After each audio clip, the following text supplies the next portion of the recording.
Darlings, let's talk about a very old story dressed in brand new packaging. Because once again, British media are doing what they do best, taking their decades-long racial hostility and disguising it as fashion reporting. Except this isn't fashion reporting. This is financial surveillance. This is targeted economic policing. And it's aimed obsessively at one woman, Meghan, Duchess of Sussex. One striking pattern in recent years is the British media's fixation on Meghan Markle's wardrobe costs. Outfits are catalogued, prices tallied, and headlines crafted as if her clothing were a matter of national concern.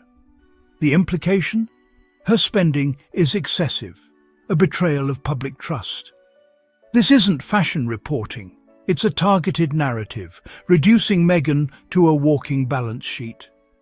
The context of her work and charity fades. The price tag becomes the story, planting seeds of resentment. Journalists dedicate hours to this, not in pursuit of truth, but to create a specific, damaging impression. Why this relentless scrutiny of one woman's wardrobe? It feels obsessive, disproportionate, and calculated. The price tag is not the story, it's the weapon. Meghan is diminished, painted as frivolous and undeserving, her worth measured only in pounds and pence. The message is simple, repeated until it becomes accepted. She costs too much. The most revealing part of this scrutiny is its selectivity. Other royals, like the Princess of Wales, wear expensive designer clothes, yet their spending is rarely tallied or condemned. When Catherine wears couture, the coverage is positive, her elegance celebrated, the cost barely mentioned. For Meghan, the same act is framed as indulgence and waste. If the concern were truly about royal spending, the standard would be applied evenly. It isn't. The focus is reserved almost exclusively for Meghan, exposing the criticism as disingenuous.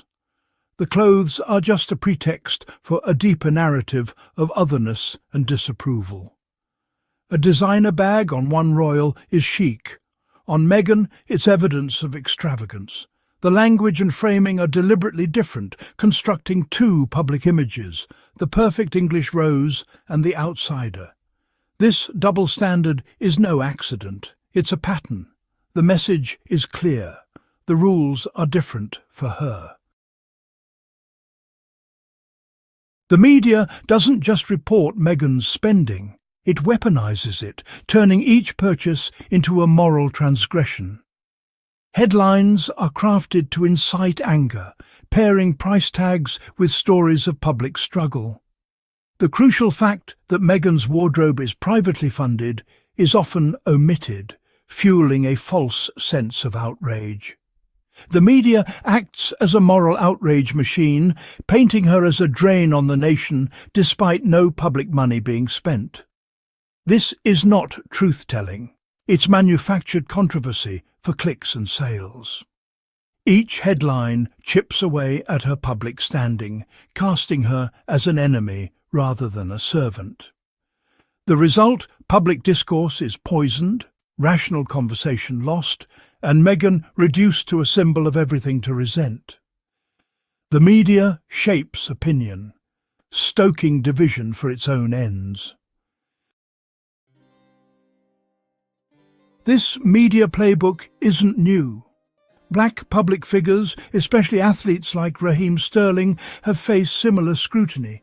Generosity framed as excess, success as suspect. When a black footballer buys a house for his mother, it's questioned. When a white player does the same, it's celebrated. No matter what they do, the narrative twists their actions into moral failings. The same strategy is used against Meghan. Wealth is audacious, spending is suspect, gratitude and silence are expected. The parallels are too consistent to ignore. obsessive focus, double standards, and the framing of black success as a problem. This isn't about accountability. It's about control. The message: the rules are different for you. It's about policing black achievement in British life. This targeting is rooted in history, echoing a colonial mindset that lingers in British culture. Studies show Meghan has faced more negative, racially coded coverage than any other royal in modern times. Coded language, exotic, difficult, straight out of Compton, signals her otherness, playing on old stereotypes. Her family background is weaponized, contrasting her with the supposed stability of the aristocracy. The media industry's lack of diversity, 94% white, shapes which stories are told and how. This isn't just a few bad actors, it's a systemic problem.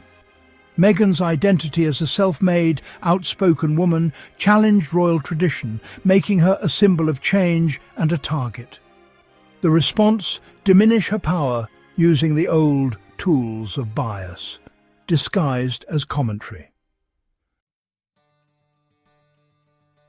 For a time, the media's campaign seemed unstoppable, shaping public opinion and fueling toxicity. But gradually, people began to notice the pattern and question the narrative. Voices online and in public life called out the double standards and racial undertones. Even institutions like the Society of Editors were forced to acknowledge the problem after public backlash. Social media, once a source of toxicity, became a tool for counter-narrative and accountability. So where does this leave us, darlings? With clarity. British tabloids turned Meghan Sussex into a 7-year spending spectacle, not because the totals mattered, but because the message mattered. She is a biracial woman who succeeded outside the monarchy, refused to play servant to the press, and dared to build her own life. They price her earrings because they can't price her independence. And that, right there, is what truly infuriates them.